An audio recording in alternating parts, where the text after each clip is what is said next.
हमारा ये वक्त हमारा जो एक बार गया तो आए ना दोबारा, समझ लो जरा ये हवाओं का इशारा मेरे यारो। Because see I never been seeing the show, forget about doing this show. मैं तो बिकॉज वो शो, उसके बाद मकान सिस्टम और बुलशिट सिस्टम कि ये चार लोग के साथ तुमको एक रूम में रखो जिनके साथ बनती भी नहीं है मेरी। जब Madhuri Dixit is praising my dance performance, so it's always a good feeling. Some contestant, मुझे याद है एक कंटेस्टेंट बोल रहे थे लॉयर है, देखो डांस करिए। अरे लॉयर है, so my life is not just black and white, lawyers की लाइफ। तो अभी ये भी मैं पढ़ रहा था, बताना सही है नहीं कि सलमान सर भी आपके क्लाइंट हैं ना? तो सुनते रहो। अच्छा ठीक है। वो आप फिल्मों में जो देख के पले बड़े हो कि हाँ अरे सन्नी पाजी वाला तारीख पे तारीख मेरी अदालत 10 बजे के बाद, दया की अदालत रात में 10 बजे के बाद। नमस्कार दोस्तों, आप देख रहे हो इंडिया न्यूज़ और न्यूज़ एक्स। मैं हूं आपके साथ अंकित चंदेल। तो दोस्तों, आपने काफ़ी सारे इंटरव्यूज़ मेरे देखे होंगे, काफ़ी सारे गेस्ट से आप मिले होंगे, लेकिन आज मैं और आप पहली बार मिलने जा रहे हैं एक स्पेशल गेस्ट से, जो कि पेशे से तो एक यंग क्रिमिनल लॉयर हैं, लेकिन इन्होंने खुद एक क्राइम किया है। वो ये क्राइम है कि इन्होंने करोड़ों इंडियंस का जो दिल है वो चुराया है, उसमें अपनी एक जगह बनाई है। और आज इनको इनकी रियल लाइफ में तो लोग पसंद करते हैं, बल्कि रियल लाइफ में भी अब लोग इनको पसंद करते हैं। बात कर रहा हूँ beauty with brain, one and only Sana. बहुत बहुत स्वागत है आपका इंडिया न्यूज़ और न्यूज़ एक्स पे। हाय। सबसे पहले जैसे मैंने कहा ब्यूटी विद ब्रेन, तो मैं शुरू करना चाहूँगा पहले आपके सफ़रनामे से, क्योंकि आप बचपन से स्कूलिंग से आप एकेडमिक्स में काफ़ी ज़्यादा अच्छे रहे हो और आपका पढ़ाई लिखाई में हमेशा आप एक ब्रिलियंट स्टूडेंट रहे हो। तो वहाँ से आपका एक गोल्ड मेडलिस्ट बनना, वो पूरा सफ़रनामा, आपके पेरेंट्स भी आप पे काफ़ी ज़्यादा प्राउड थे, काफ़ी सपोर्टिव थे शुरू से। तो अब आप इतने बड़े बड़े केसेस लड़ते हो, आज एक रिप्रेजेंट करते हो अपने आप को, तो काफ़ी मल्टी टैलेंटेड हो, अब हर चीज़ें आप कर रहे हो, बिजनेस एंटरप्रेन्योर भी आप बन गए हो। तो मैं ये पूछना चाहूँगा, वो सफ़रनामा जो था, वो जो आपकी जर्नी रही है करियर की पूरी, ओवर थ्रू ब्रेक थ्रू, तो उसको किस तरह देखते हैं? How do you see that phase पूरा? बहुत ही डिवाइन तरह का जर्नी है, बिकॉज कभी भी कुछ कभी because life is unpredictable honestly. If you are talking about the reality show, that also happened just unexpectedly. But right from the beginning, मैं अगर आप बचपन से, जैसे आपने कहा, मैं I was always exceptionally good at my academics and at my studies. मैं हमेशा से बहुत ही ब्रिलियंट स्टूडेंट भी थी, but at extra curricular also was always good. मैं स्पोर्ट्स में भी बहुत अच्छी थी, एंड देन मैं प्ले में भी पार्टिसिपेट करती थी। इनफैक्ट कॉलेज में, तो कॉलेज में गई तो I participated in a fashion show also, तो वहाँ पे मैं कॉलेज क्वीन बन गई थी। तो वहाँ पे भी मुझे कॉन्ट्रैक्ट्स आने लग गए थे, that to pursue modelling and all, which I refuse flatly. I didn't even pursue in that arena, because I was always clear that I wanted to become a lawyer, I wanted to pursue this as a career. I have grown up seeing my father who is a successful criminal lawyer. I have grown up getting influenced by his personality, and that वो power जो होता है lawyer का, power और the stature, that is something else, when you see a lawyer and that उनका जो work style। तो मैं अपने फादर से ही बहुत इम्प्रेस्ड होती थी उनके काम के तरीके को देखकर। And then he is also dealt with so many different complicated cases in his own life. So वो सब देख के, and he used to never get scared और डिटर्ड, तो वो सब एटीट्यूड मेरे में भी इम्बाइब हुआ कहीं ना कहीं, चैलेंजेस, ये सब चीज़ों का। तो फिर ऐसे मेरी करियर की शुरुआत ऐसे हुई कि जब मैंने लॉ शुरू किया, 5 साल मैंने लॉ की पढ़ाई करी, जिसमें हार्ड वर्क बहुत किया, और फिर उसके बाद मैंने अपने मास्टर्स किया, और उसके बाद फिर मैंने आई started my practice. And the moment I started my practice, when I did internship for about hardly 5-6 months under somebody, but when I made it very clear that I don't want any salary. I told मैंने अपने वो जो senior थे, मैंने उनसे कहा था मुझे कोई सैलरी नहीं चाहिए, I don't want be a salaried person.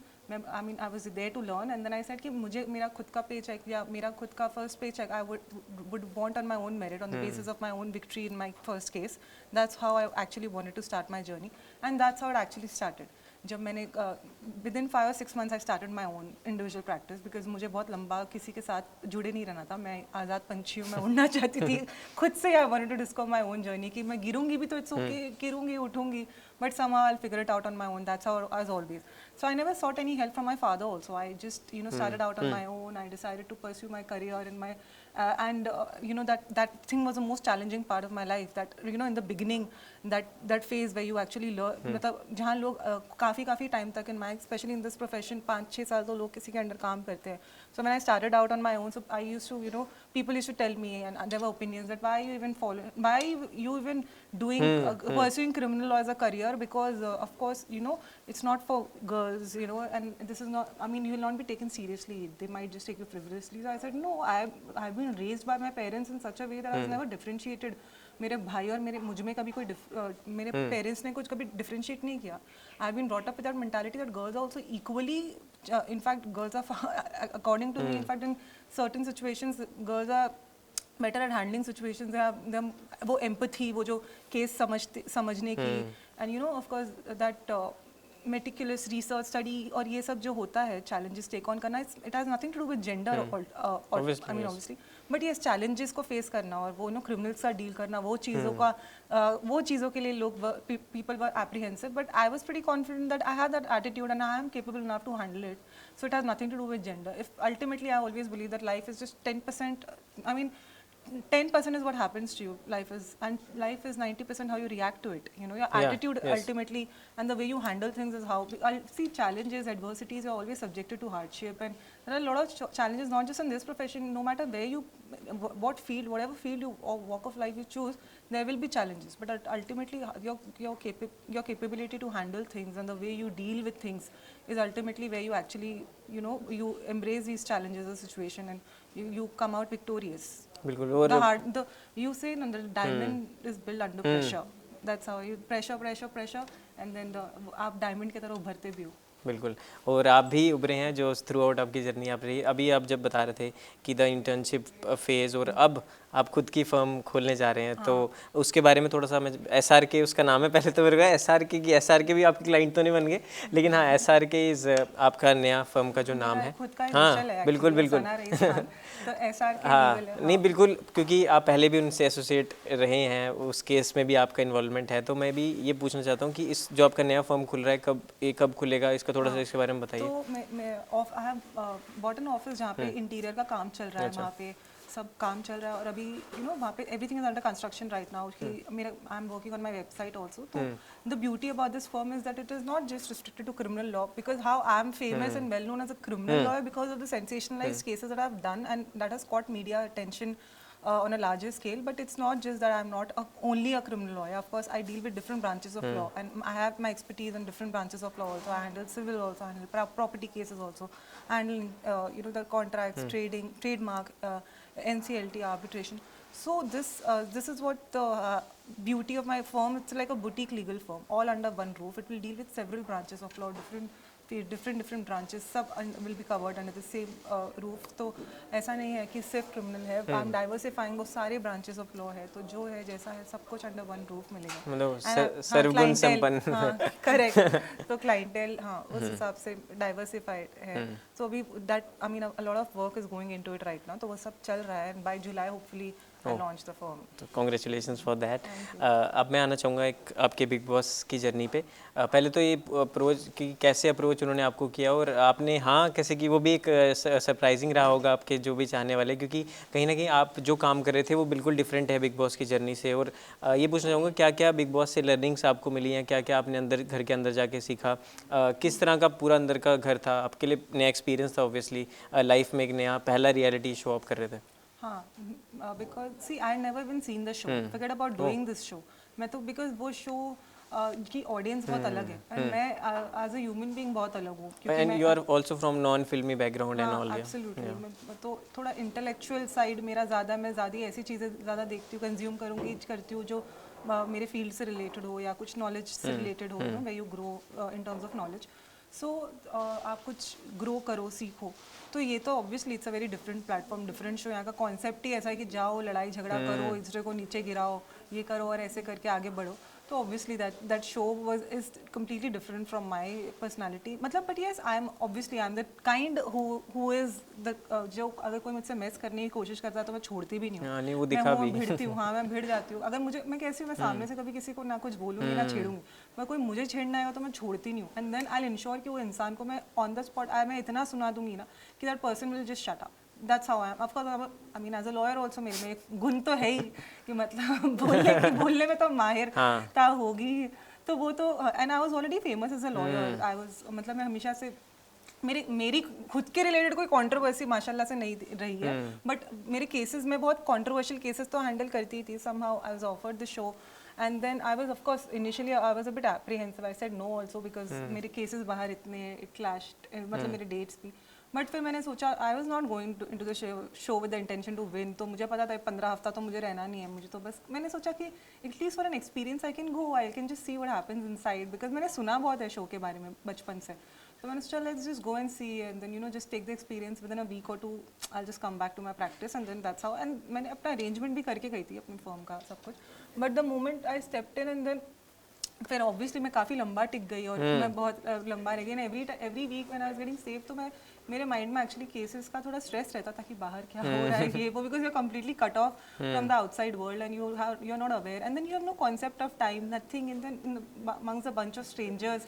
और फिर ऐसा भी नहीं है वहाँ पे हमारे ये पर्टिकुलरली दिस सीजन और सच कि वहाँ पे तो खाने पीने में हम लोग के रोक टोक था, दिन में एक बार खाना खाओ, उसके बाद मकान सिस्टम या बुलशिट सिस्टम कि ये 4 लोग के साथ तुमको एक रूम में रखो जिनके साथ बनती भी नहीं है मेरी ज़बरदस्ती, उनके साथ एक ही जगह पे रहो। ऐसा नहीं कि यू कैन जस्ट मतलब like it was not like previous seasons and then there were couples also suddenly like me who is not even from the industry. I'm not even from the industry. I'm going inside the house without any support, alone, in like an individual. And there, people who are from the industry, they are coming with their support system, emotional support है, सब support है घर में.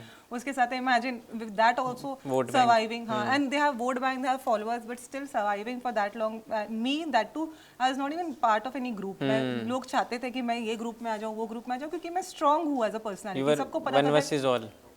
You were like one versus all type. Exactly. क्योंकि मैं आई am a strong personality, तो सोचते थे कि बोलने में भी मतलब मैं हर टास्क में यूज्ड टू एक्सेल. कभी कुछ बोलने का हो गया कि इसको मतलब कभी ट्रोलिंग टास्क था, कभी कुछ था. मेरे वन लाइनर्स के लिए मैं बहुत फेमस थी और फिर उस शो में कि बहुत बोलने आती है तो बहुत बोलती है, फिर तो सामने वाले को चुप करा देती है. और फिर बाकी डांस हो गया या कभी कुछ प्ले हो गया, तो सब में ही मैं एक्सेल करती थी. तो they somehow realise that she is a very good candidate to be a part of our group. So people used to be like manipulate, try to कि आ जाओ हमारे ग्रुप में रहो, हमारे साथ रहोगी, आगे जाओगे. मैं बोलती भाड़ में जाओ, मेरे को आगे जाना ही नहीं है. मुझे कौन सा ये शो से अपना करियर बनाना है आगे, या मुझे कोई आगे. मुझे था कि भाई मैं जो भी हूँ, मैं 1 हफ्ता रहूँ, 2 हफ्ता रहूँ या 10 हफ्ता रहूँ, मैं अपना बिंदास जैसा रहूंगी. जितना टाइम मैं अपना अकेले भिड़ूंगी, अगर आओगे मेरे साथ मैं भिड़ूंगी.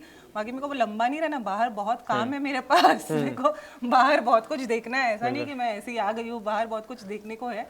तो इसलिए मैं जितना थी मैं बिंदास थी. बहुत रियल पर्सनालिटी थी, एवरीबडी नोज. मैं कभी I never faked anything for the sake of camera और एनीथिंग. एंड फेम तो आई वाज ऑलरेडी फेमस. मुझे फेम के लिए भूख किया ऐसा कुछ नहीं थी. बट या ये है कि pan India fame is a different level of fame obviously. उसके बाद घर घर में ये हो गया कि मेरे काम को रिकग्निशन मिली. एंड माशाल्लाह I am very proud that I went inside the show as a lawyer. ना ऐसा कुछ कि हाँ ये किया वो किया और फिर उसको रिकग्निशन मिला. As a high profile lawyer मुझे एक रिकग्निशन मिल गई, मेरे काम को सराहा गया और अंदर मेरे टैलेंट्स धीरे धीरे उभरे. तो वो भी अच्छा लगा. बिल्कुल, जिस तरह मैंने शुरू में भी कहा था मल्टी टैलेंटेड, तो माधुरी जी, सलमान सर, करण जौहर सर, तो इन तीनों ने आपकी तारीफ़ की शो के अंदर, जो हम देख भी रहे थे. मतलब while broadcasting Karan Johar sir ने कहा कि जो डांस का और एक्टिंग का स्किल है कहाँ छुपा के रखा था. और वो नेशनल टेलीविजन पे ही सेइंग दैट थिंग. तो उस समय मतलब हमने भी देखा वो टैलेंट आपको, और सलमान सर ने भी आपकी तारीफ़ की. और माधुरी जी, वो तो खुद इतनी बड़ी अदाकारा हैं, इतनी बड़ी डांसर हैं. तो जब ऐसे उनसे कॉम्प्लीमेंट मिल रहे थे तो सना कैसा अंदर से कैसे फील कर रहे थे? Of course, it's an incredible feeling that, especially if a dancing queen like Madhuri Dixit is praising my dance performance, so it's always a good feeling. And I've always been a good dancer. As a hobby, it's good, but I never wanted to display it on the show with any intention, because honestly, I'm so occupied with a lot of other things in my life that I never had any agenda that okay, I'll go and flaunt my dancing skills. But then, of course, with passage of time, even Big Boss also is watching you 24/7. और आप कितना ही छुपाओगे? तो एक दिन हो गया, 2 दिन हो गया, मैं आखिर में घर में अपने रूम में कभी कुछ करती थी डांस. तो Big Boss also keeps a watch. Okay, she's a good dancer. तो Big Boss ने भी मुझे he brings me under the spot and under the scanner कि अब चलो ये dancing performance and I will put Sana here. तो फिर he also started giving me performance based tasks ये वो. तो जहाँ पे of course everything was out there for people to see, and then they somehow they came to know okay that she's such a good dancer also as a lawyer, and then there were questions in the show also. Some contestant, मुझे याद है एक contestant बोल रहे थे lawyer है, देखो dance करिए. अरे lawyer है, so my life is not just black and white. Lawyers की life, lawyer is a lawyer has a personal life also. A lawyer can be versatile also. A lawyer can be pretty. A lawyer can be a dancer. A lawyer can sing well. Like I even sing well. I have so many talents. So a lawyer can be versatile also. It doesn't necessarily have to be a bookworm या ऐसा कुछ. अगर मैं अपने काम में अच्छी हूँ, अपने काम में एक्सेल करती हूँ, मैं एकेडमिक्स में अच्छी हूँ, अगर मैं मल्टी टैलेंटेड हूँ तो हूँ. So it doesn't necessarily have to be a thing that oh she's a lawyer, why is she dancing. तो वैसे मेंटालिटी वाले लोग ने भी कुछ कमेंट्स किए थे, but I don't get bothered. नहीं, वो तो एक लाइन भी ना कि जो बराबरी नहीं कर सकते वो बुराई करते हैं. हाँ, absolutely. तो बिल्कुल. और शो तो कॉन्सेप्ट ही ऐसा है, यहाँ पे कंटेस्टेंट्स तो एक दूसरे को गिराएंगे ही. Ultimately it always depends upon, I mean ultimately the real outcome is what the host of the show has to say. Salman sir told me, well played. That's what actually ultimately, that's what matters. If he says you have played well, means you have done well. He never yelled at me क्योंकि मैंने ऐसी कोई हरकत नहीं करी. He never said anything against me. उन्होंने हमेशा मुझे हमेशा अच्छा ही बोला, हमेशा कहा that you dignified. And after the show also when we had a conversation and all, so he spoke about his own life experience in the jail, जो उनका था, फिर about, and then he also acknowledges, he knows about my work also, कि मैंने भी जो मेरे accomplishments रहे हैं मेरे करियर में, उनको उनके बारे में भी वो जानते हैं. So he also appreciates that me also at a young age I'm doing well in my career, legal career. So, and in fact on record also, he's gone on record and he said that Sana, my lawyer is my, because he knows about my capabilities, which is a very good thing to appreciate, and I feel really good about that. तो अभी ये भी मैं पढ़ रहा था, बताना सही है नहीं कि सलमान सर भी आपके क्लाइंट हैं? हाँ, अब नहीं, वो अभी तो फिलहाल तो उनका कोई ऐसा कोई केस भी नहीं है. वैसे मतलब एक नहीं, अभी तो वो उनका केस कोई है ही नहीं ना अभी फिलहाल. अभी बस वो वैसे नहीं, but he has still on record that Sana is my lawyer. बिल्कुल. तो जिस तरह अब बिग बॉस की जर्नी जैसे खत्म हुआ, बाहर निकले, ऑब्वियसली ऑफर्स तो बहुत सारे आए होंगे आपको, मूवीज़ के, सॉन्ग्स के, वेब सीरीज़ के, OTT. तो आपने मोस्टली मैंने सुना कि रिजेक्ट किए हैं, तो वो क्यों, मतलब क्योंकि जब आपको पैन इंडिया फेम मिलता है तो आप तो चाहते हो कि मतलब मैं और एक्सप्लोर करूँ चीज़ें. सी ऐसा नहीं, मैंने ना I have really worked hard for my degree and for my legal career also, which is a very big thing honestly. ये आसान नहीं है. See it didn't happen to me, like I didn't do a movie and I became an overnight star. ऐसा नहीं हुआ है मेरे साथ, मेरे प्रोफेशन में. I have really worked hard for this. मतलब इट एक्चुअली धीरे धीरे as from student 5 years of law study, उसके बाद मास्टर, उसके बाद प्रैक्टिस, और प्रैक्टिस में भी धीरे धीरे आगे बढ़ना, खुद से अपनी पहचान बनाना, रिकग्निशन लेना, एंड देन एक हाई प्रोफाइल लॉयर बनना. और उसके बाद सडनली अगर आपको पैन इंडिया एंटरटेनमेंट फेम मिले और if you just get carried away, सब छोड़ छाड़ के लीगल प्रोफेशन को, hey bye bye, now I am going, now I will become an actress, ऐसा नहीं है मेरी mentality. In fact I want to set a precedent that if I want to overemphasise the fact that if that education is also equally important, that if our degree is important. अगर आप educated हो, honestly if you are educated, your personality, the way you behave, the way you speak and the way you think, everything is different honestly. and अगर आपने इतना if you worked hard for it, अगर आपको, मुझे मिला भी, अगर मुझे एक पैन इंडिया फेम भी मिला है तो मुझे मेरे प्रोफेशन की वजह से मिला है. ऐसा नहीं है कि मैंने कोई कि मैं मतलब प्रोफेशन की वजह से ही आप वहाँ तक पहुँचे. या प्रोफेशन के वजह से बाहर आके प्रोफेशन को अचानक से छोड़ देना. और जब मैं लोग, स्पेशली जब लोग मेरी उम्मीद पर कितने लोगों की लाइफ टिकी हुई है, because it's not a normal. मैं कोई कोई सेल्स जॉब ऐसा कुछ नहीं कर रही थी, या मैं कोई ऐसे सीरियल में एक्टिंग नहीं कर रही थी कि मैं अचानक से जाऊँ और मैंने सोचा अच्छा चलो अभी एक्सप्लोर करती हूँ यार, सीरियल कर रही थी अभी सीरियल करती, वैसा तो था नहीं. I am actually into a serious profession and it's a full time thing. And I'm in a profession where I have the power to actually impact somebody's life in a profound manner, and my arguments, my work decides somebody's life. Somebody's life is at stake, honestly. So it's not so easy for me, and especially it's my passion. किसी का कुछ passion होता है, किसी का कुछ passion होता है. मेरी हॉबीज हो सकती है, मैं गुड डांसर, वो सब चीज़ें दिख गई, मैं रैम्प वॉक दिखा, मैं सिंगिंग अच्छा करती हूँ, but ultimately passion is passion and I can not give up on it. And even court में एक अलग ही मुझे वो एक एड्रेनलिन रश जो लोगों को अलग अलग चीज़ों में मिलती है, मुझे कोर्ट में मिलती है वो रश. तो that I can not let go off so easily, and so easily कि I would never ever let go off. आगे इफ आई डाइवर्सिफाई तो दूसरी फील्ड, जैसे प्रोडक्शन, आई ऑलरेडी मेंशन कि मैं प्रोडक्शन में कुछ प्रोड्यूस कर सकती हूँ. पॉलिटिक्स तो डेफिनेटली है ही मेरे on the cards. In the future I will join politics, but अभी फिलहाल तो मतलब I want to like I am saying, I am donning the hat of entrepreneurship. So अभी फर्म मेरा खुद का, it's a big time thing, I am focusing my energies there पूरा वहाँ पे. बिल्कुल. अब केसेस की जर्नी पे आते हैं, जो आपके तमाम केस रहे जिसकी वजह से आप हाईलाइट में रहे हैं, खबरों में पहले से आप हैं. ये तो बाद में बिग बॉस और ये सब आई, आप तो पहले, इससे पहले ही नेशनल टेलीविजन में हमने आपके बाइट्स हैं वो देखते रहते थे. तो मैं पूछना चाहता हूँ कि कोर्ट में जब आप अंदर जाते हैं और जैसे आप किसी ऐसे क्लाइंट का साथ दे रहे हैं जो ऑलरेडी, जिसका मीडिया में ट्रायल चल रहे हैं, जो चीज़ें हैं, तो जब आपको भी लोग उसी तरह देखते हैं, फिर आप कैसे, ये मर्डर है, आप इसका साथ क्यों दे. हाँ. तो मतलब इस तरह की ट्रोलिंग, नेगेटिविटी को आप कैसे हैंडल करते हो? क्योंकि कहीं ना कहीं एक दुख अंदर से कुछ होता तो है, फील तो होता है. आप कितना भी बोल लो कि मैं बहुत स्ट्रांग हूँ ये वो, लेकिन कहीं ना कहीं हल्का सा तो आता है कहीं ना कहीं. ऑनेस्टली इनिशियली इनिशियली ऐसा होता था, but then ultimately with passage of time you become very thick skinned honestly, even after Bigg Boss also honestly I tell you, Bigg Boss के बाद भी suddenly it's not like that I came out and I became normal in a day. Of course उसमें भी मुझे थोड़ा time लगा कि because suddenly you know that switch and फिर बाहर आना and then you know with in that वही पीरियड के टाइम पे मेरा इनकाउंटर केस जो मैंने हैंडल किया है, हरियाणा फेक इनकाउंटर केस में, सडनली मेरी वो जो क्लाइंट जिसको मैंने डिफेंड किया था, Divya Pahuja, she that was also high media, मतलब बहुत बड़ा मीडिया ट्रायल उसमें भी रहा है, तो उसको भी मैंने डिफेंड किया. उसको जब मैंने बाहर निकाला, वो केस था way she got her gangster boyfriend killed. So she told me that okay, I owe the second life to you, and then you know, just when I came out of the show, I heard about her unfortunate demise, that she's been murdered. So that was an extremely I mean shocking thing for me to actually even absorb or even to comprehend at that point of time, because ultimately इतना सब कुछ हो रहा था and suddenly her demise.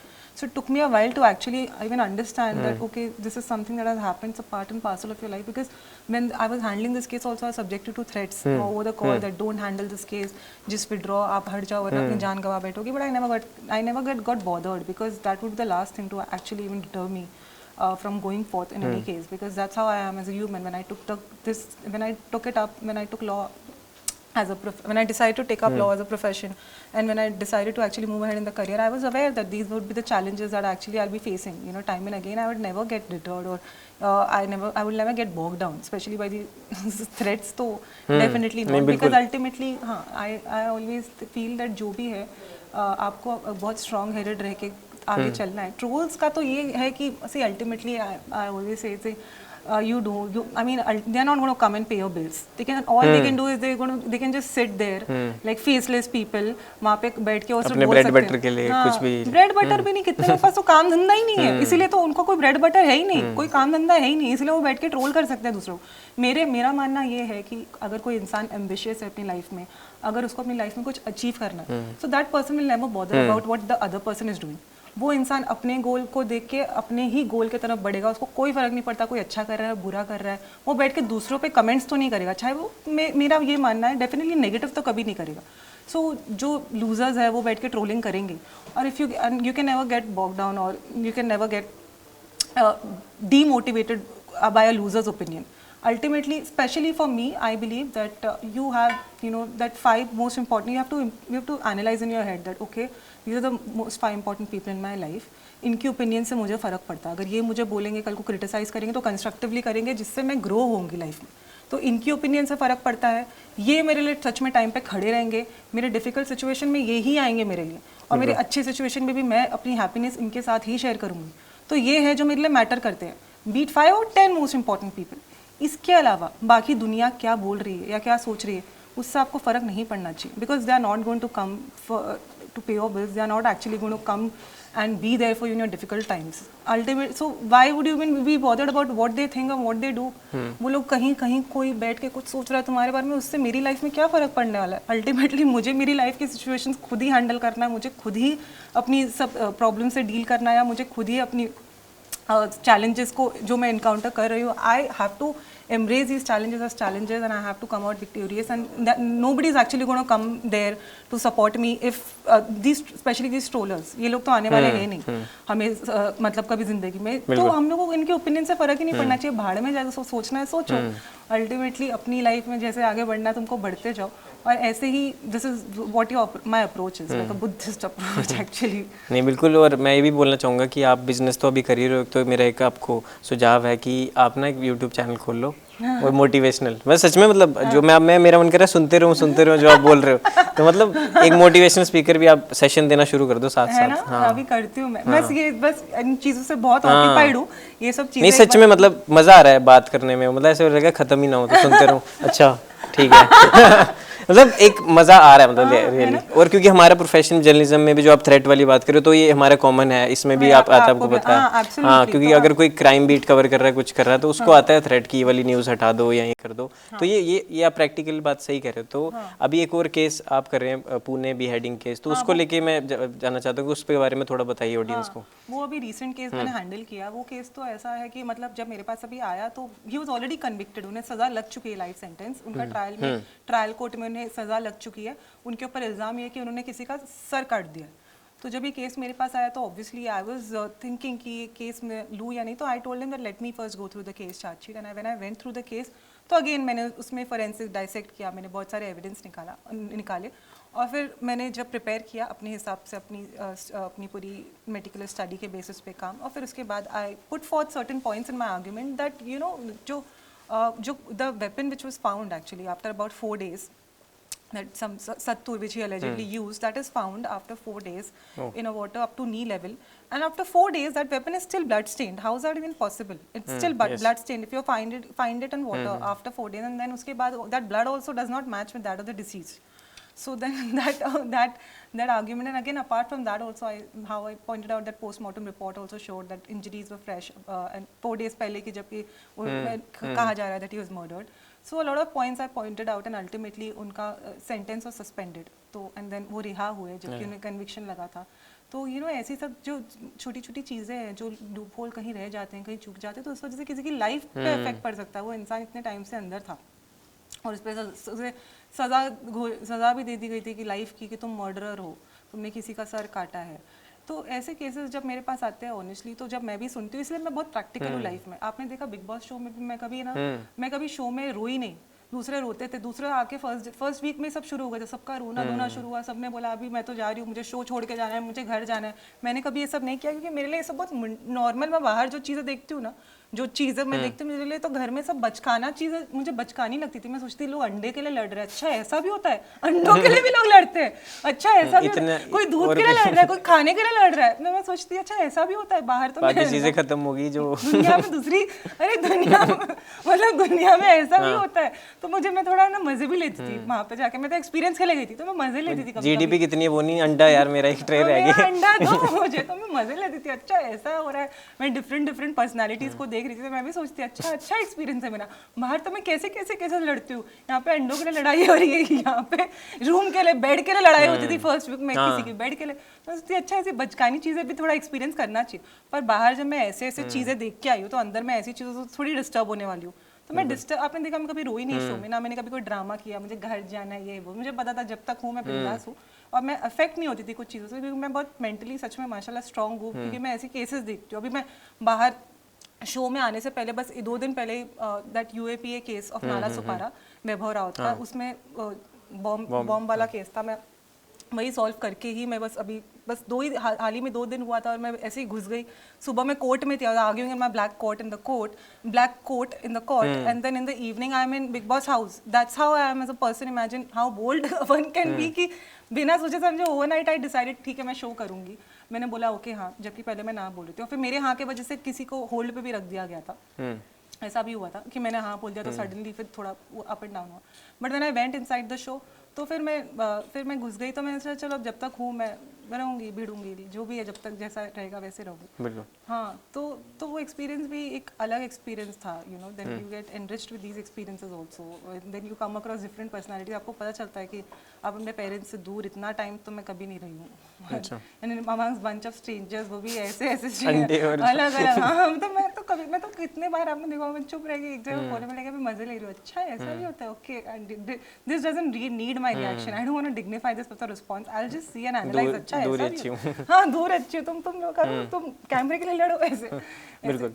तो जिस तरह से मैं बात कर रहा था, आपने बताया अपनी जर्नी को लेकर, तो मैं एक पूछना चाहूँगा लॉयर, क्योंकि लड़कियों का लॉयर्स के लेके डिफरेंट लोगों का माइंडसेट है, क्योंकि काफ़ी अलग अलग प्रोफेशन. अब तो बोलते हैं डॉक्टर, इंजीनियर, अब तो ये सब खत्म हो गया, लेकिन अब एक डाइवर्स एक दिमाग में लोगों फाइनली पेरेंट्स के आ गया कि अब उसके अलावा भी है. लेकिन लॉयर्स लड़कियों को ईजिली ज़्यादातर जो पेरेंट्स हैं वो मतलब बोलते नहीं है, इतना इनिशिएट नहीं करते कि आप इस तरह. तो मैं ये पूछना चाहता हूँ अंदर कोर्ट रूम का किस तरह से माहौल रहता है. और आपने तो इतने सारे केस, अब you have been with murderers inside the court room, आप तो पूरा सामने देखते होंगे, इसने इतने मर्डर कर रखे हैं जी, ये वो कैदी नंबर 420 है वो इनसाइड तारीख. अब तो तारीख वाला भी सिस्टम रहा नहीं, अब तो हमारा काफ़ी अच्छा जुडिशरी सिस्टम हो गया है. इंस्टेंट डिसीजन आते हैं. तो अभी अंदर का कैसे रहता है, क्योंकि हम तो सिर्फ टीवी पे देख पाते हैं. तो वही बहुत ज़रूरी है क्लैरिफाई करना कि वो ऐसी फिल्मी दुनिया नहीं होती है सच में लॉ में. गाइस, वो आप फिल्मों में जो देख के पले बड़े हो कि हाँ अरे सन्नी पाजी वाला तारीख पे तारीख. मेरी अदालत 10 बजे के बाद, दया की अदालत रात में 10 बजे के बाद शुरू होती है, वैसा नहीं हो सकता. या नो FIR, नो फैसला ऑन द स्पॉट. वैसा तो बिल्कुल नहीं. और स्पेशली कभी तो कोई फिल्म फिल्मों में तो कुछ भी दिखा देते, कोई फिल्मों में तो मैंने देखा है, कोई एक फिल्म थी जिसमें मैं देख रही हूँ हाई कोर्ट में ट्रायल चला रहा है कोई भाई साहब, कोई तो हीरो है जो हाई कोर्ट में ट्रायल चला रहा है, और जबकि सेशंस कोर्ट में ट्रायल चलते हैं, मतलब वो लोग देखते भी नहीं है, वो बुला रहा है कैदी को और उसको क्रॉस एग्जामिनेशन कर रहा है हाई कोर्ट के अंदर, हाई कोर्ट में दिखाया जा रहा है। मैंने सोचा कि अगर इतनी बड़ी फिल्म बना रहे हो यार, अच्छी रिसर्च करके भी आया करो कभी कभार।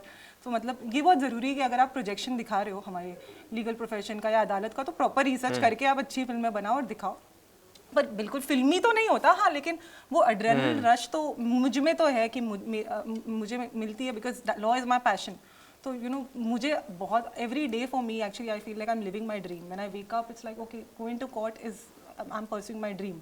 दो वहाँ पे कोई ग्लैमर नहीं है और ऐसा कुछ, जैसे आई सेड ओवरनाइट स्टार नहीं बनी हूँ मैं कोई फिल्म करके।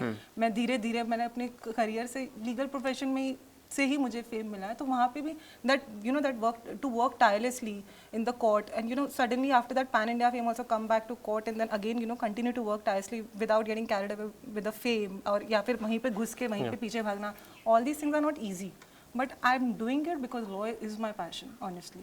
सो वो वैसा होता है कि फिल्मी तो बिल्कुल नहीं होता, मगर सीरियस एटमॉस्फेयर रहता है। मगर यस, कोर्ट के अंदर अपने थोड़े वैसे, तो कोर्ट के अंदर भी थोड़े कुछ तो ऐसे ऊपर नीचे चीज़ें होती है कि कभी कोई दलीलों में कुछ बोला जाता है, कभी कुछ बोला जाता है समटाइम, एंड देन फिर ऐसा होता है कि अच्छे एक्सचेंज ऑफ वर्ड्स भी होते हैं, तो अच्छा माहौल अच्छा रहता है। इवन देन जुडिशरी भी बहुत, of course I have supreme faith in the judiciary also, कि बहुत अच्छे तरीके से वो लॉयर्स को भी बहुत अप्रिशिएट करते हैं, इनकरेज करते हैं हमें, स्पेशली यंग लॉयर्स को भी इनकरेज किया जाता है। तो अंदर का भी माहौल बहुत अच्छा रहता है। दो स्ट्रेसफुल इन्वायरमेंट तो बहुत स्ट्रेसफुल है, सिचुएशन बहुत ये रहता है, मगर हमारे वो इंटेलेक्चुअली हम आपस में ही ग्रो होते हैं कोर्ट रूम में। अगर even if I am not arguing, मेरे आर्ग्यूमेंट किसी के बाद है, पर पहले भी मैं किसी का सुन रही हूँ, तो I am learning something from this person every day in my profession. There is learning every day.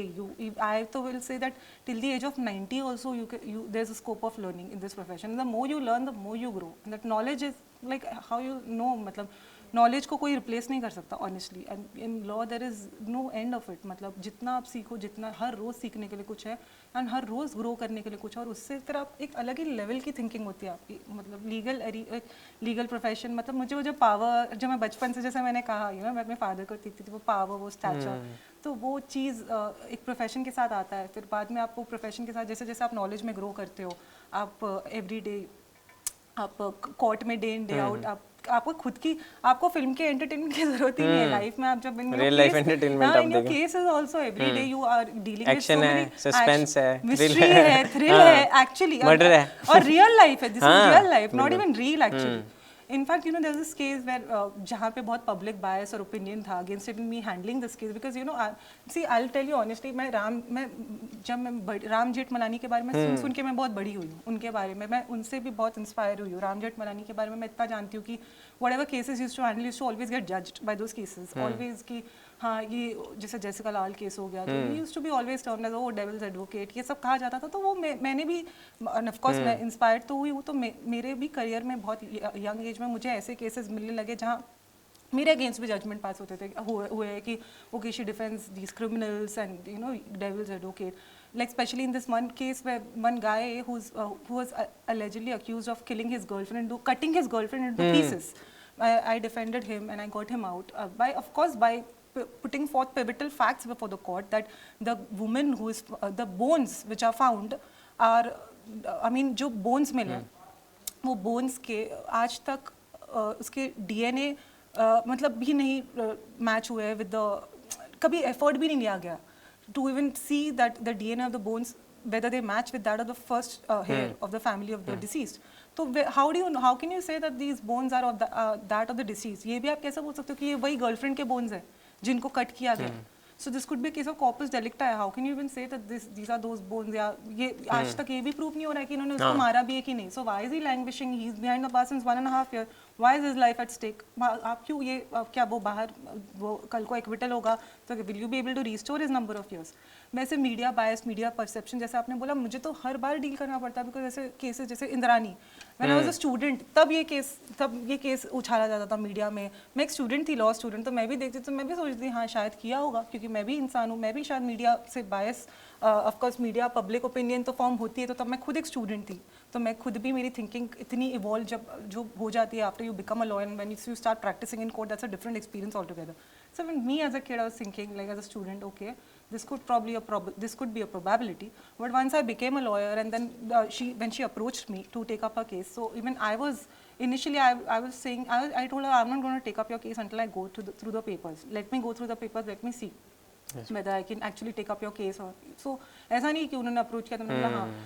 I said you send your files across. Then I went through the charge sheet and when I felt that okay, when I felt that okay, after going through the evidence, after going through the witnesses deposition, and after going through a lot of things, you know, like her prolonged incarceration and everything, and her ailments and a lot of loopholes in medical forensics, और जो उनके case में थे बहुत सारे जो चीज़ें मैंने देखी, पूरा उसको मैंने एक तरह अपना पूरी खुद की रिसर्च तैयार करा, और फिर जब मैंने realize that okay this is a fit case, I can get her out, I believe that she is innocent, that's the time I took up a case. In fact मेरे आने से पहले काफ़ी लॉयर्स के पास ये फाइल्स घूम चुकी थी, उनका केस, उनके बेल रिजेक्ट हो चुके थे, but the moment she engaged me as a lawyer about 3 months prior to her release, I decided that I'm going to get her out, and that's what I told her, I'm going to get you out no matter what.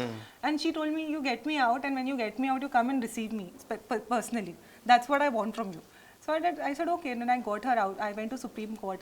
Then उस वहाँ पे उनकी bill कराई. फिर जब मैं आई, और मैं सच में उनको पर्सनली लेने आई थी, अपने बिजी स्केड्यूल को छोड़कर अपनी कार में मैंने उनको रिसीव किया और उनको लेकर आई. और फिर उनके घर में भी जब हम उनके एंट्री कर रहे थे तो उनसे चाबी नहीं खुल रही थी, तो खुल रही नहीं बोली सना, तो मैंने खोला तो खुल गई. बोली बस आप ही हो. केस की भी और घर की दोनों चाबी खुल गई. हाँ, तो वो हुआ. एंड देन माशाल्लाह से I am so happy when I see my clients growing now. I am seeing now she is an author also, she is written her own book, she is doing so well now. You know, imagine 6.5 years behind the bars, and now you see how she is doing so well.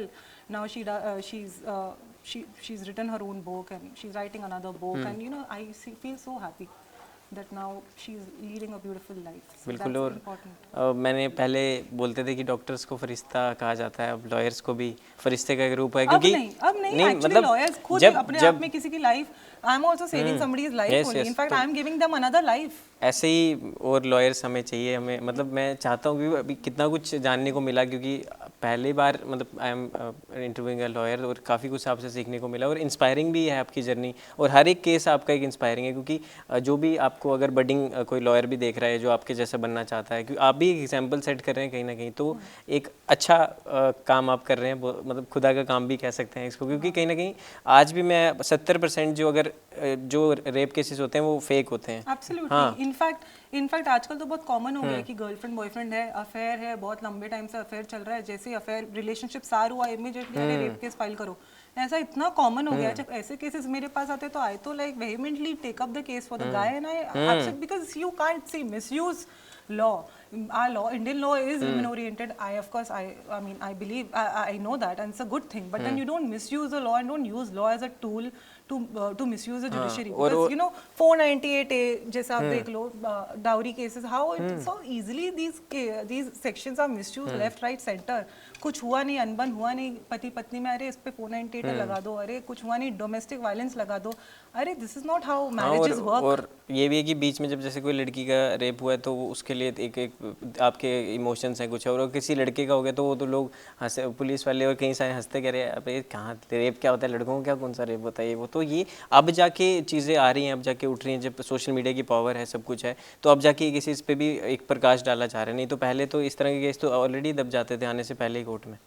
तो मतलब ये भी एक हमने एक success है कह सकते हैं हमारी जुडिशरी सिस्टम में, कि इस तरह के लॉज उन्होंने लाए हैं जो कि लड़कों की तरफ से भी एक है, क्योंकि ना कि दोनों अगर बराबर आप कहते हो. there is a provision, you know, there is a provision under section 482 of CRPC where you can quash the proceedings in the high court. जब कोई FIR होता है, लॉज होता है लड़के के खिलाफ जब भी, तो जब मेरे पास आते हैं तो ऐसा नहीं कि मैं सिर्फ उन्हें छुड़ाती हूँ या ये बेल कराती हूँ, फिर मैं रिट पिटिशन भी हम फाइल कर सकते हैं. There is a remedy to file a writ petition in the high court to get these proceedings quashed against these individuals. And हमारे हाई कोर्ट ने टाइम एंड अगेन ऐसी प्रोसीडिंग्स क्वॉश की है विद ब्रिलियंट ऑब्जर्वेशंस कि कैसे 498 dowry provisions misuse किया जा रहा है, कैसे 376 which is a rape case ये मिसयूज किया जा रहा है. By its being of course इस लॉ को ऐसा टूल मत बनाओ to misuse it and to actually become, you know, don't play sympathy card. ये चीज़ बहुत क्लियर अनइक्विवोकल टर्म्स में हमारे हाई कोर्ट ने time and again, you know, high court has held in number of judgments जहाँ पे ये proceedings quash हो जाती है, केस को खारिज कर दिया जाता है, वो FIR ही रद्द हो जाती है बाद में. तुम करो, ये लड़कियाँ कुछ लोग करते हैं, बट फिर बाद में अल्टीमेटली उन पे कॉस्ट भी इम्पोज होता है हाई कोर्ट में, ये केसेस रद्द भी होते हैं जब हम प्रूफ हम दिखाते हैं कोर्ट में कि how these cases are so bogus and will no water. बिल्कुल। आखिरी 2 सवाल फिर हम रैपिड फायर पे चलते हैं। मैं ये पूछना चाहूँगा, जैसे आपने बात की कि मैं पॉलिटिक्स में आना चाहती हूँ, और अब तो काफ़ी ज़्यादा एक हो चुका है, क्योंकि बॉलीवुड में भी कई सारे सेलिब्रिटीज़ हैं जो फीमेल जो एक्टर्स हैं जो आ रही हैं। अभी कंगना रनावत हाल फिलहाल में बीजेपी से इलेक्शन लड़ रही हैं, अभी इलेक्शन का एक माहौल भी है। तो अगर आप आते हैं सना, तो किस पार्टी है, क्या इंडिपेंडेंट आते हैं, कैसे किस तरह से देख रहे हैं?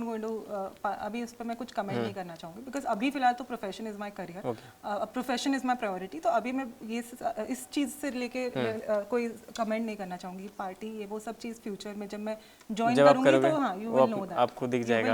यस। बिल्कुल।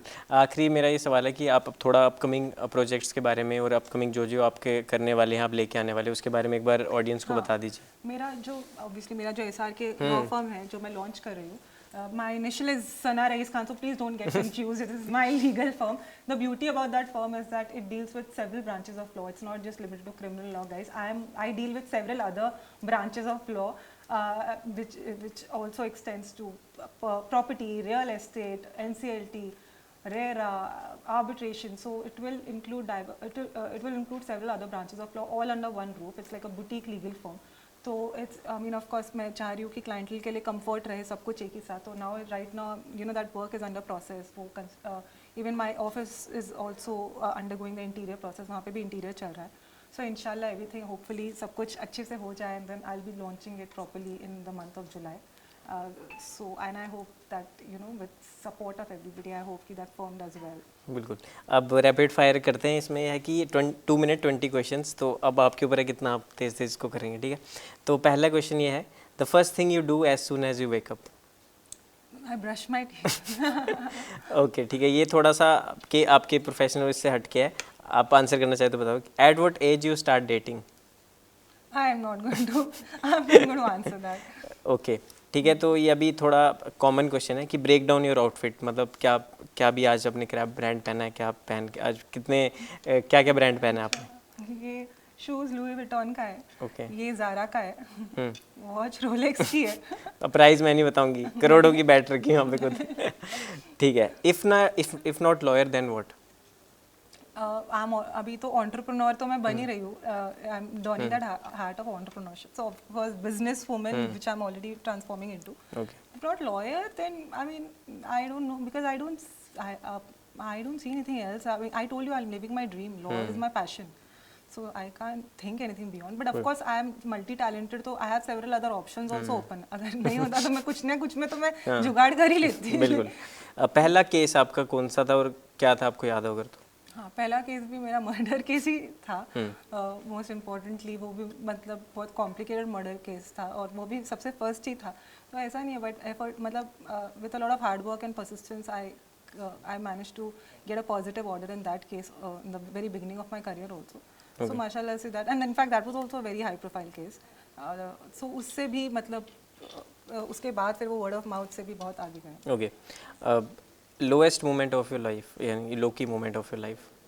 लोएस्ट मोमेंट मतलब ऐसा कोई लोएस्ट मोमेंट तो ये है कि ऑनेस्टली कभी कभी तो ऐसा होता है ना दैट व्हेन यू समटाइम्स बहुत ज़्यादा ओवरवर्क्ड होते हो, कभी बहुत वर्क से बहुत ज़्यादा आप स्ट्रेस रहते हो। बट यस, जैसे मैंने कहा, जब मेरी क्लाइंट जिसको मैंने बाहर निकाला, जब उसका मर्डर हो गया, वो जब मैंने सुना तो वो एक टाइम था जब मैंने actually I felt very low, क्योंकि जब मैं निकाली थी, मैं बहुत उम्मीद से उसको निकाली थी। मुझे लग रहा था कि उसने कहा था उसको लॉयर बनना है, उसको खुद आगे कुछ करना है अपनी लाइफ में, तो मैं बहुत होपफुल थी कि उसको भी मैं बढ़ते हुए ग्रो करते हुए देखना चाहती थी, जैसा मैं अपने दूसरे क्लाइंट्स को देखती हूँ। So I really viewed her future as a very positive, bright future, because she was also very intelligent. But when that did not materialize, and then she was murdered brutally, so of course वो time पे मैं थोड़ी low phase में थी, and right after coming out of that show, that reality show where again your life is very chaotic, it takes you time to actually get back to normal, you know, and get back into the normal phase. उस time पे भी थोड़ा automatically हर इंसान थोड़ा हिला हुआ रहता है. शो से बाहर आने के बाद हर इंसान को थोड़ा टाइम लगता है to get back to normal, because you are cut out from the entire world, और हर चीज़ से बहुत टाइम के लिए आप 24 आवर्स, इनफैक्ट अगर आप आई टेल यू, अगर आप 48 आवर्स सबसे कट जाओ और आपको नहीं पता चलेगा अभी 1 बज रहा है या 2 बज रहा है, 3 बज रहा है, पूरे दिन में क्या हो रहा है, अगर आपको एकदम पता ही नहीं है कि अभी टाइम क्या हो रहा है, तो 48 आवर्स में आप देखना आपके साथ क्या होगा. आप खुद थोड़े से यू नो थोड़ा होता है वो हर इंसान के साथ जो ऐसे शो में जाता है तो होता है. तो of course when you come out you it takes you a while to actually get back to normal. और उसी टाइम पे उसका मर्डर का न्यूज़ सुना था, तो वो टाइम मेरे लिए थोड़ा सा बहुत स्ट्रेसफुल था.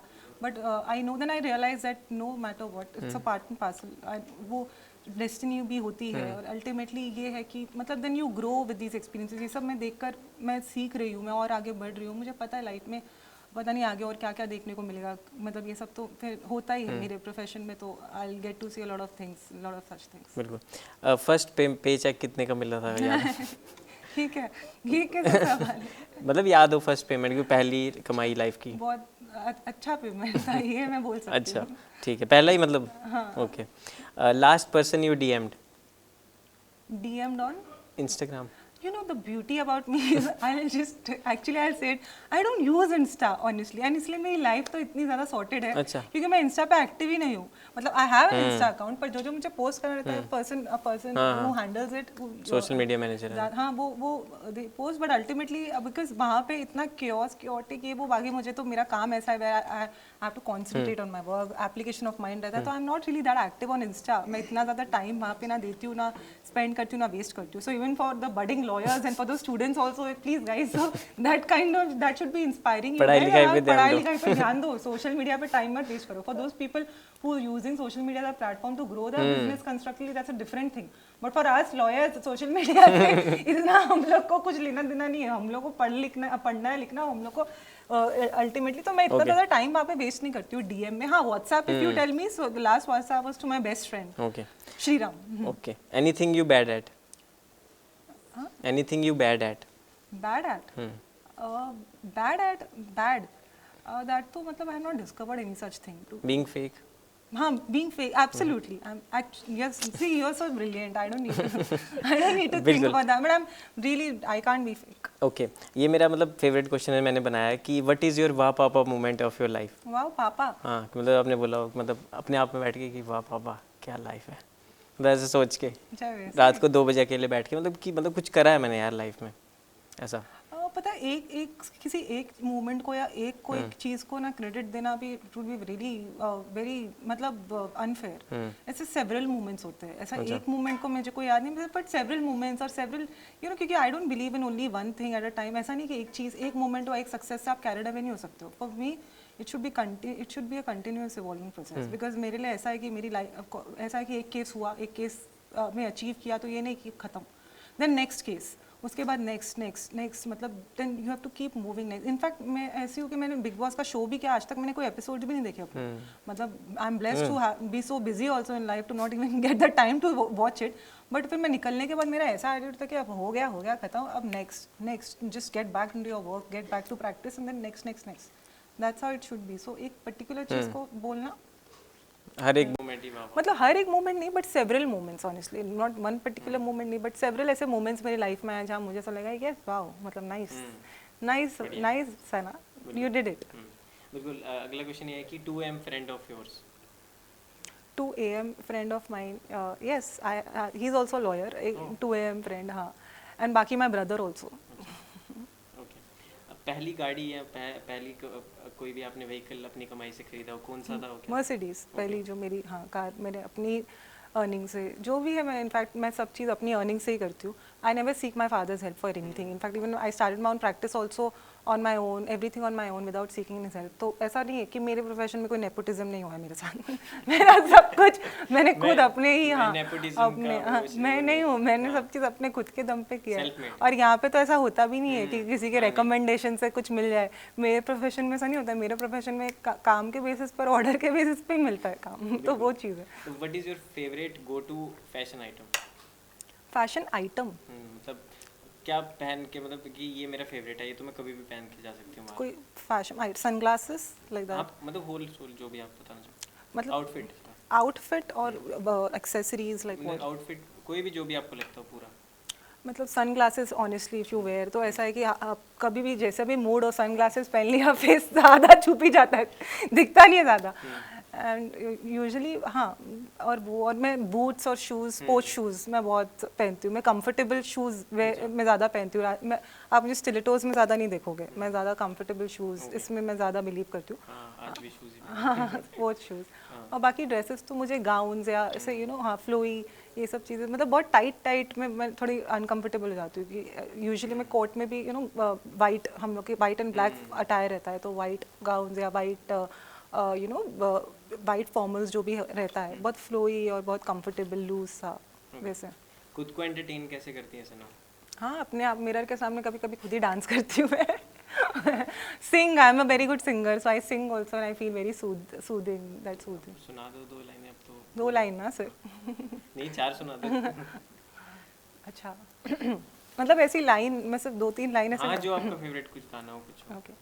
हमारा ये वक्त हमारा जो एक बार गया तो आए ना दोबारा, समझ लो जरा ये हवाओं का इशारा मेरे यारो, अपना हर दिन ऐसे जियो जैसे कि आखिरी हो, जियो तो इस पल ऐसे जियो जैसे कि आखिरी हो, अपना हर दिन ऐसे जियो जैसे कि आखिरी हो, जियो तो इस पल ऐसे जियो जैसे कि आखिरी हो। क्या नाइस यार, आप तो क्या कहते हो। नहीं मतलब ये रियलिटी भी है, अपनी जिंदगी ऐसे ही जियो जैसे आखिरी है। 4 दिन की जिंदगी या चौथा दिन, नो वन नोस क्या कल सुबह क्या होगा। बिकॉज आई तो लाइक आई एम तो सीइंग इट एवरी डे ना, कि क्या क्या हो रहा है लाइफ में, दुनिया में क्या क्या होता है, कौन कब किसके साथ क्या करता है, क्या हो जाता है, you never know. In fact I see brutal realities of life ना, कैसे कैसे कैसे रिश्ते बदलते हैं अपने ही फैमिलीज़ में, और अपने ये सब एलिगेशंस लगते हैं। So you see all these things and then you of course. सबसे ज़्यादा डर मतलब किससे लगता है, बिगेस्ट फियर आपको अपनी लाइफ में, किससे डरती किससे से ना, कि किन चीज़ों से? इंसान या क्या? मतलब वैसे ही किसी को खतरा होता है कि ये मेरे से, अगर ये इंसान मुझसे छूट जाए वो एक डर, या किसी को होता है ये मेरी लाइफ से चले जाए एक डर, तो आपको किससे डर लगता है? डर मतलब जाने का तो ऑब्वियसली, मतलब मैं पेरेंट्स तो ये है कि my mom is my support system honestly, she is a house wife. और जबकि पर मुझे ऐसा लगता है कि हाउस वाइफ से ज़्यादा बड़ा काम कुछ है नहीं। हम लोग बहुत अंडर एस्टिमेट करते हैं और बहुत अंडररेटेड लगता है हमें कि अरे वो तो हाउस वाइफ है, बट वो सच में पूरा घर चला रही है, और वो घर चला रही है इसलिए हम लोग बाहर काम कर पा रहे हैं, क्योंकि वो वहाँ पे सुकून हमें मिलता है घर पे आने के बाद, कि मेरी मम्मी है जो मेरा पूरा घर देखती है, तो इसलिए मैं बाहर काम कर पाती हूँ, मेरे फादर बाहर काम कर पाते हैं।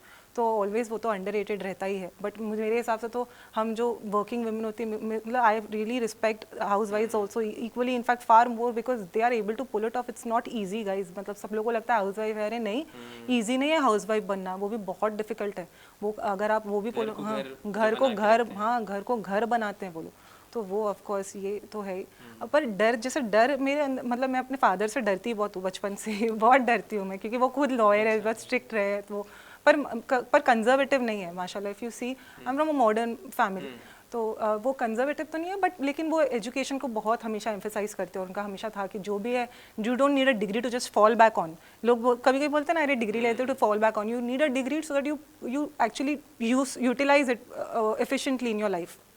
तो वो माशाल्लाह वो बहुत मुझे वो थिंकिंग और मेंटालिटी बहुत वर्क किया है मेरे लिए।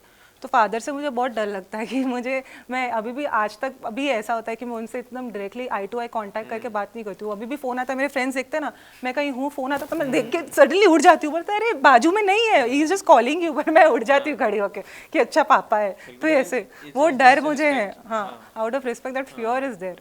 बट होना भी चाहिए। हाँ, but apart from my parents I honestly have no fear of losing anybody, क्योंकि आई बिलीव कि जिसको जाना है वो जाएगा, whoever is meant to go, अगर जाना है जाएगा, और जिसको सच में रहना है तो वो नहीं जाएगा मेरे हिसाब से।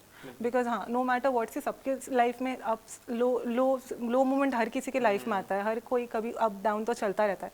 But the person who stays with you in your lowest moment, in your जब आप थोड़े लो फेज में हो, अगर वो इंसान आपके साथ रहे, तो आई believe that person is actually your true friend. तो वो कभी आपको छोड़ के जाएगा नहीं। तो इसलिए मुझे ऐसे, जब मैं ऐसे फ्रेंड्स अगर मेरे लाइफ में हो, तो मुझे उनके खोने का डर नहीं रहेगा, because of that genuine they will never go.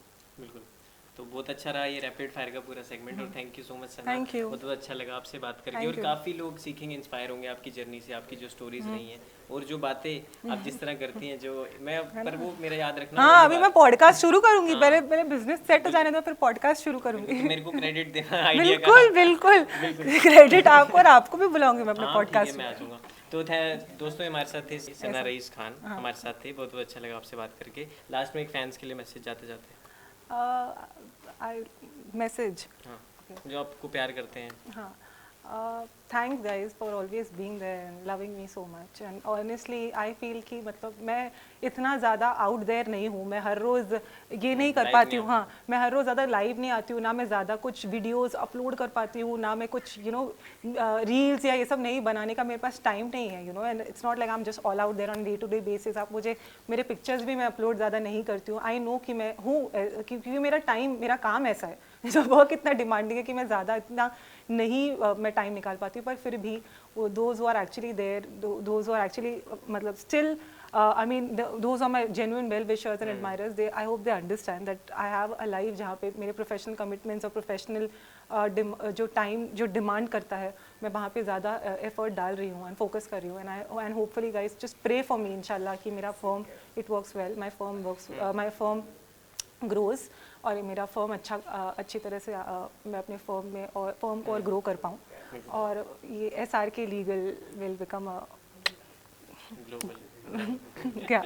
I hope it actually does well. बिल्कुल। तो thank you so much guys, आपका ये होगा इस एपिसोड में आपको काफ़ी कुछ पसंद आया होगा। तो ऐसे एक्सक्लूसिव कंटेंट के लिए हमारे चैनल को इंडियन न्यूज़ और न्यूज़ एक्स को प्यार करते रहें। इस इंटरव्यू में दोस्तों इतना ही, मिलते हैं एक और इंटरव्यू के साथ। धन्यवाद। Thank you. कैसा था? अच्छा लगा?